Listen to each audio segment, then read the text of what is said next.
Hello friends नमस्कार जय Shri Jagannath welcome to my another new mini blog.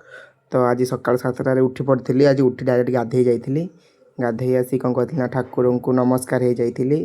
तो देखो ठाकुर केते सुंदर देखा जाउछन फूल सजे होती।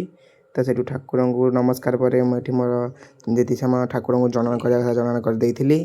तो जन कर सेपट घर को बाहरी जाइली। तो रास्तार मुझे जाऊला दुकान दुईटा कुरकुरा किणी नहीं आम सेपट घर को जाइली। सेपट घर जाए पुणी कम सारी सेपट घर पलि आसती आसी दीपर खाई शोई पड़ी 5टा बेले उठी मो भौणी घर को जाऊँगी बाटरे। तो भौणी घर को जाई पुओ सागर टे खेलीला खेलिकी आसिली मो भौणी की आंब देता नहीं आसिली।